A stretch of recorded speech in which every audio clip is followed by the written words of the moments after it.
Assalamualaikum warahmatullahi taala wabarakatuh. Bagaimana kabarnya anak-anakku sekalian? Semoga kabar kalian sehat-sehat selalu, tetap dalam lindungan Allah Subhanahu wa taala.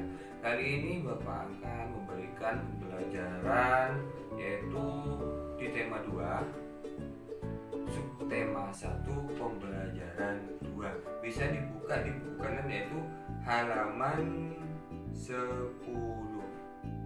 Untuk lebih jelasnya simak pembelajaran Bapak berikut. Selain matahari, apalagi ya sumber energi di bumi? Pada pembelajaran sebelumnya kita sudah belajar bahwa matahari adalah sumber energi terbesar di bumi. Matahari adalah sumber energi panas dan sumber energi cahaya yang terbesar di bumi. Hari ini kita akan mempelajari sumber energi apa lagi ya? Ayo kita cari tahu bersama-sama. Kalian sudah mempelajari manfaat energi panas matahari. Salah satu manfaat energi panas matahari adalah untuk membantu pertumbuhan tanaman, khususnya untuk proses yang namanya proses fotosintesis. Sekarang amatilah teks notasi angka pada lagu Menanam Jagung yang berhubungan dengan pertumbuhan pada tanaman. Ini adalah teks lagu Menanam Jagung ciptaan Ibu Sud. Kalian pasti sudah tahu lagunya. Dalam teks menanam jagung ini ada nada-nada yang akan kita pelajari. Nah, di sini ada lagu Menanam Jagung ini yang kalian bisa pelajari di rumah kalian masing-masing. Lagunya seperti ini anak-anak. Ayo kawan kita bersama menanam jagung di kebun kita. Ambil cangkulmu, ambil pangkurmu, kita bekerja tak jemu-jemu. Cangkul, cangkul, cangkul yang dalam, tanahnya longgar, jagungku tanam. Cangkul, cangkul, cangkul yang dalam, tanahnya longgar, jagungku tanam. Nah, itu tadi lagu Menanam Jagung. Berikut adalah urutan tinggi rendah nada. Dalam lagu Menanam Jagung tadi ada nada-nada. Nah, nada 1 di sini itu akan dibaca do, 2 re, 3 itu mi, 4 itu fa, 5 itu sol, 6 itu la, 7 itu si. Do, re, mi, fa, sol, la, si. Nah, kembali ke angka 1 lagi, nada 1 itu berarti do di atasnya dari do yang awal tadi. Nada do ada titiknya di bawah itu rendah. Semakin ke kanan nadanya akan semakin tinggi dan akan diberi tanda titik di atasnya. Do, re, mi, fa, sol, la, si, do. Semakin ke kanan nadanya semakin tinggi.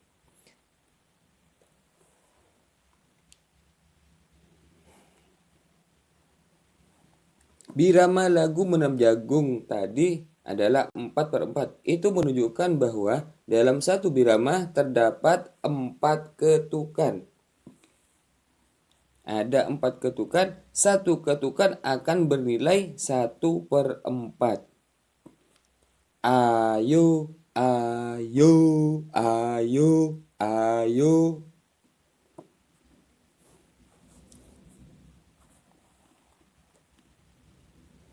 Lalu di sini ada tanda R lalu di garis atasnya. Ini menunjukkan bahwa kedua nada dalam satu ketukan. Jadi masing-masing 1/8 ketukan. Nah, itu tadi tentang tinggi rendah nada. Tanaman jagung dapat tumbuh karena air. Apakah air juga merupakan sumber energi? Kita akan mencari tahu apakah air merupakan sumber energi.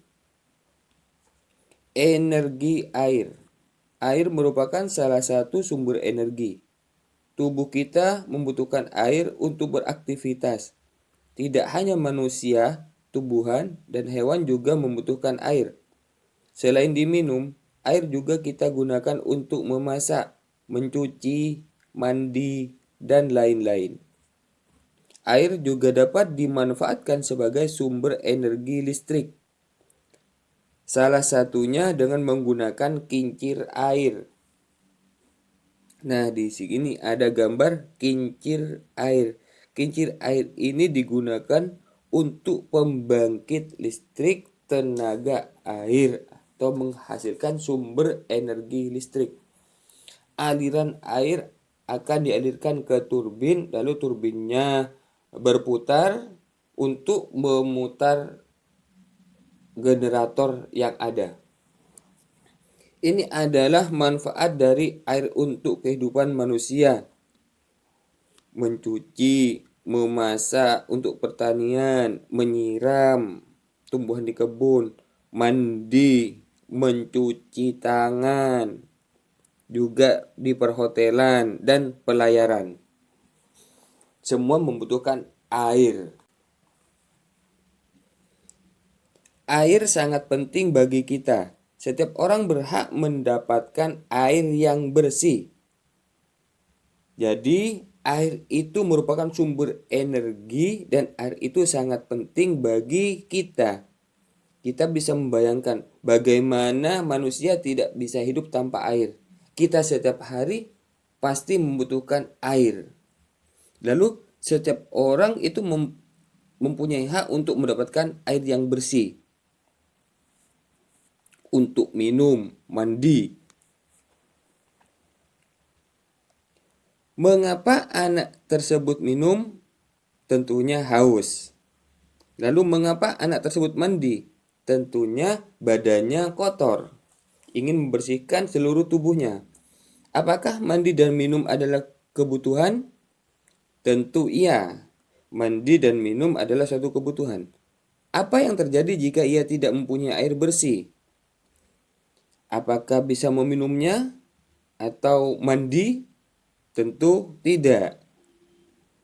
Jadi tidak mungkin kita akan meminum air yang kotor dan mandi air yang kotor. Apakah kita semua membutuhkan air bersih? Tentu iya. Apakah semua makhluk hidup berhak untuk mendapatkan air bersih? Ya, tentu berhak untuk mendapatkan air bersih. Lalu, apa yang dimaksud dengan hak? Nah, kita akan belajar tentang pengertian hak dan kewajiban serta contoh-contohnya dalam kehidupan kita sehari-hari. Apa itu hak dan apa saja contoh dari hak berdasarkan Undang-Undang Dasar 1945? Hak adalah segala sesuatu yang secara sah harus diterima oleh seseorang dengan memperhatikan hak orang lain. Jadi hak itu adalah segala sesuatu yang bisa kita terima, tetapi tidak boleh mengabaikan hak orang lain. Nah, di sini hak warga negara menurut Undang-Undang Dasar 1945 adalah yang pertama, kesamaan kedudukan dalam hukum dan pemerintahan. Yang kedua, mendapat pekerjaan dan penghidupan yang layak. Yang ketiga, untuk berserikat dan berkumpul mengeluarkan pendapat atau pikiran dengan lisan dan tulisan. Yang keempat, dijamin kemerdekaan tiap warga negara untuk memeluk agama dan beribadah sesuai agama dan kepercayaan masing-masing. Yang kelima, ikut serta dalam bela negara. Ini adalah hak-hak berdasarkan Undang-Undang Dasar tahun 1945. Yang terakhir adalah hak untuk memperoleh pendidikan. Lalu apa itu kewajiban? Kewajiban adalah segala sesuatu yang harus dilaksanakan atau dilakukan oleh seseorang sesuai dengan aturan yang berlaku. Apabila kewajiban dilanggar, maka akan mendapatkan sanksi sesuai peraturan yang berlaku. Nah, di sini kewajiban warga negara menurut Undang-Undang Dasar tahun 1945 yaitu 1. Menjunjung tinggi hukum dan pemerintahan. 2. Ikut serta dalam bela negara. 3. Mengikuti pendidikan dan pemerintah wajib membiayainya. Ini adalah kewajiban kita untuk mengikuti pendidikan. Nah, sekarang hak anak di rumah. Di rumah kalian mempunyai hak. Hak kalian di rumah yang harus diterima yaitu yang pertama hak mendapatkan kasih sayang. Jadi kalian harus memperoleh kasih sayang dari orang-orang yang tersayang, dari bapak maupun ibu atau keluarga kalian di rumah. Hak mendapatkan perlindungan, yaitu mendapatkan perlindungan dari keluarga kalian di rumah. Yang ketiga, hak untuk bermain. Kalian mempunyai hak untuk bermain. Bukan kalian bermain seenaknya, tidak tahu waktu. Harus bermain sesuai dengan aturan yang berlaku di rumah. Lalu hak kalian di rumah yaitu hak mendapatkan kesehatan dari orang tua kalian. Kalian dirawat dengan baik. Itu hak kalian. Lalu hak mendapatkan pendidikan. Jadi kalian berhak untuk mendapatkan pendidikan dari keluarga kalian, dari bapak ibu kalian. Disekolahkan oleh bapak ibu kalian. Lalu hak anak di sekolah. Nah, ini hampir sama dengan hak anak di rumah, yaitu hak mendapatkan kasih sayang dari bapak ibu guru dan orang-orang yang ada di lingkungan ruang lingkup sekolah. Hak mendapatkan perlindungan. Yang ketiga, hak mendapatkan kesehatan. Jika kalian sedang sakit di sekolah, kalian akan dirujuk ke puskesmas atau ke UGD atau ke UKS sekolah.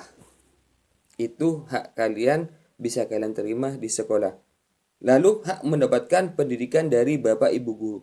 Kalian berhak untuk mendapatkan pendidikan pembelajaran dari bapak ibu guru yang ada di sekolah. Berikutnya kewajiban anak di rumah. Apa yang harus kalian lakukan di rumah yang merupakan kewajiban kalian di rumah? Yaitu 1. Kewajiban belajar. 2. Kewajiban membantu orang tua. Jadi kalian itu wajib belajar dan membantu orang tua kalian di rumah. Kewajiban anak di sekolah adalah mematuhi tata tertib sekolah, menghormati dan mematuhi nasihat guru atau orang-orang yang berada di lingkungan sekolah, menjaga kebersihan sekolah, tidak boleh membuang sampah sembarangan, mengikuti pembelajaran, itu wajib dilaksanakan oleh kalian di sekolah. Nah, di sini ada gambar 1 dan gambar 2. Bisa kalian amati gambar 1 yaitu sedang sikat gigi, keran air yang tidak ditutup sampai kebanjiran. Pada gambar kedua sedang mencuci piring. Mencuci piring di waktu menggosok piring, airnya tidak dimatikan karena airnya. Apakah dia sudah mendapatkan haknya dengan baik dari gambar 1 dan gambar 2? Apakah yang sikat gigi dan mencuci piring itu dia sudah mendapatkan haknya? Tentu. Itu hak membersihkan gigi dan mencuci piring. Apakah dia sudah melaksanakan kewajibannya? Nah, kewajibannya kalau kita sikat gigi biasanya waktu menggosok gigi keran airnya dimatikan supaya hemat air. Juga waktu mencuci piring, sewaktu mencuci piring, menyabunnya kerannya harus dimatikan terlebih dahulu. Terkecuali kalau sudah piringnya dibilas baru airnya dihidupkan kembali. Jadi kalian sudah tahu pada gambar 2 mendapatkan hak tetapi lupa terhadap kewajibannya. Nah, ini adalah cara-cara menghemat air.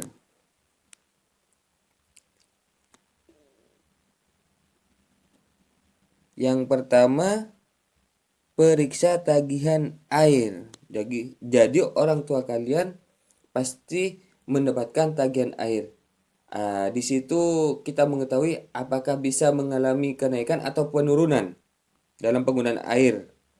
Kedua, tidak boleh mandi terlalu lama. Waktu kalian masuk kamar mandi, lantas kalian berenang, berendam di kamar, tidak boleh. Gunakan seperlunya saja. Berikutnya yaitu matikan keran saat bersabun maupun waktu kalian bersikat gigi. Lalu mencuci saat pakaian kita banyak. Cucilah baju saat baju kita tidak terlalu banyak. Berikutnya, tutup keran dengan sempurna. Pastikan kerannya tidak menetes lagi. Lalu, manfaatkan air limbah. Air bekas cucian bisa kalian gunakan lagi. Contoh, untuk membersihkan kamar mandi ataupun menyiram halaman di rumah. Sekian dari Bapak. Wassalamualaikum warahmatullahi taala wabarakatuh.